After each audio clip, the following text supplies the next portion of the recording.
हिमाचल की राजधानी शिमला, जहां पे हर साल लाखों टूरिस्ट आते हैं और यहां आना हर किसी के लिए एक सपने जैसा होता है, क्योंकि लोगों को पता ही नहीं होता है कि उन्हें यहां कैसे आना है, कहां रहना है, किस जगह पर अच्छा खाना मिलेगा, शिमला को किस तरह घूमना है और फालतू खर्चों से कैसे बचना है।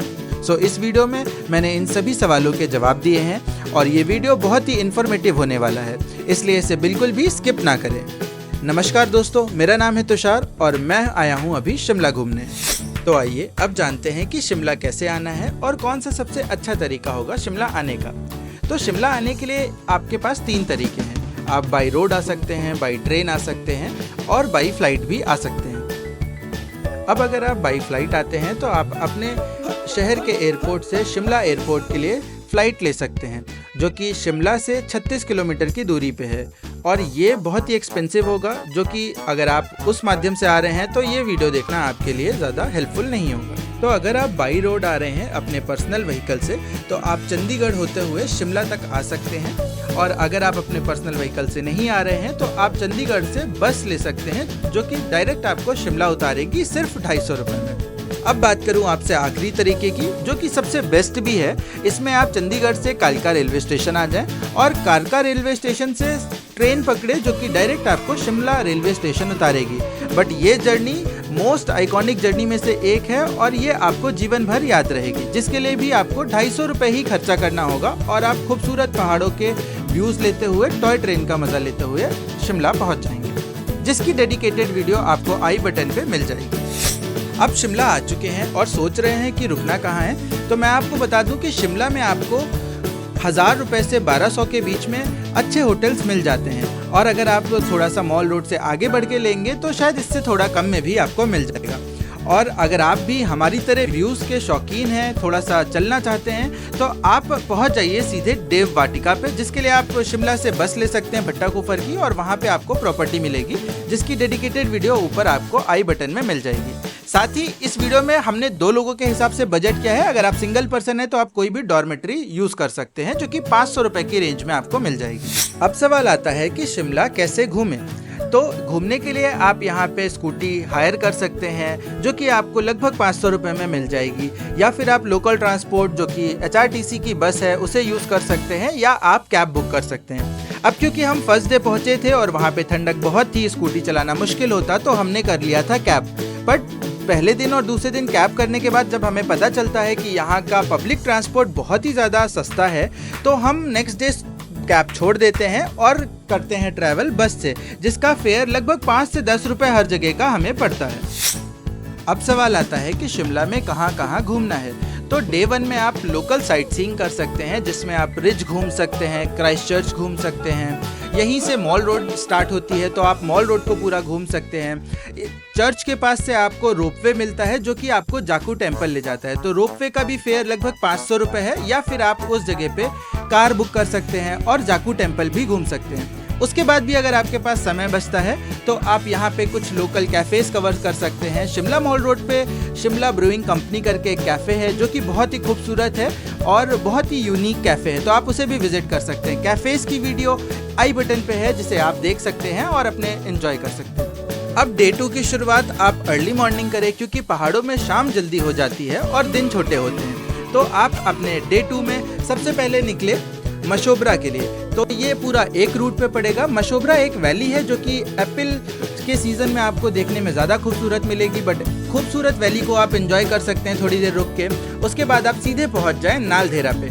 नालधेरा में आपको गोल्फ कोर्स मिलेगा और कई सारी पिक्चर जहां पे शूटिंग हुई है उन जगहों को आप देख सकते हैं और एंजॉय कर सकते हैं। साथ ही अगर आप एडवेंचर के शौकीन हैं तो यहाँ पर आपको राजा महाराजा जैसा फील होगा। यहाँ पे आप हॉर्स राइडिंग कर सकते हैं, जो कि बहुत ही खूबसूरत जंगलों से और ऊंचे पहाड़ों से होते हुए आपको लेके जाते हैं, जिसका बजट भी 400 से 500 रुपये होता है। अब अगर हॉर्स राइडिंग के एडवेंचर से आपका मन नहीं भरा है तो आप यहाँ से 1 घंटे की दूरी पे पड़ता है टट्टा पानी करके, जहाँ पर आप जा सकते हैं और रिवर राफ्टिंग के मजे ले सकते हैं, जो कि चाइना मानसरोवर से नदी आती है सतलज, उसमें कराया जाता है। बट जिस टाइम हम गए थे उस समय तो पानी कम था, बट आप इस नदी को किसी भी तरह से कम मत समझिएगा, क्योंकि यहाँ की रिवर राफ्टिंग ऋषिकेश से जरा सा भी कम नहीं है, जिसकी डेडिकेटेड वीडियो आपको ऊपर आई बटन में मिल जाएगी। और हमारे चैनल पे ज्यादातर जगहों की डेडिकेटेड वीडियो है, जिसको आप इस प्लेलिस्ट में चेक कर सकते हैं।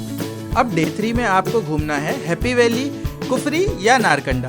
तो इन 3 में से हैप्पी वैली के साथ आप कुफरी या नारकंडा में एक चॉइस कर सकते हैं, क्योंकि दोनों जगह आपको बर्फ़ मिलती है।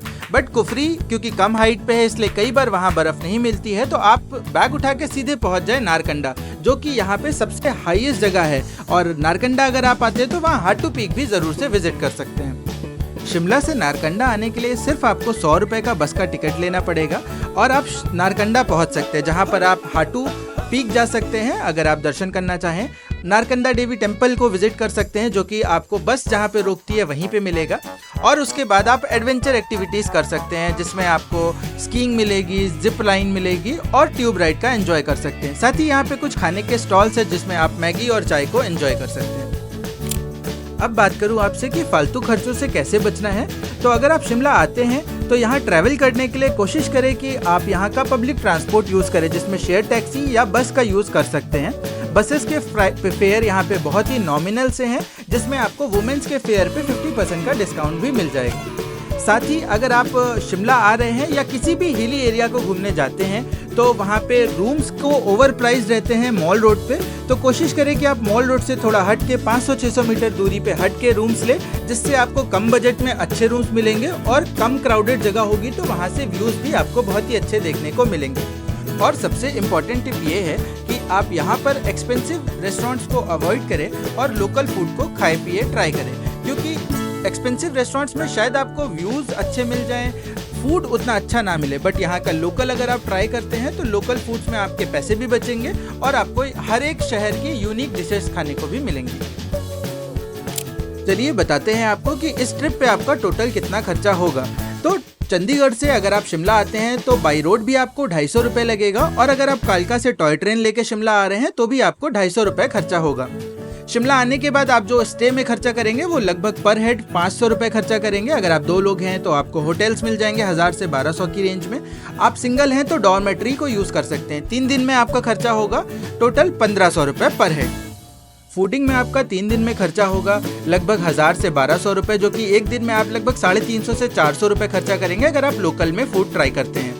और यहाँ घूमने के लिए अगर आप स्कूटी हायर करते हैं तो 3 दिन का आपको 500 रुपये पर डे 1500 रुपये लगेगा, प्लस 500 रुपये आपका पेट्रोल का लग जाएगा, जो कि 3 दिन में आप खर्चा करेंगे। तो 2 लोगों के लिए अगर स्कूटी लेते हैं 2000 रुपये होता है, जिसमें पर हेड खर्चा 1000 रुपये का आएगा आपको।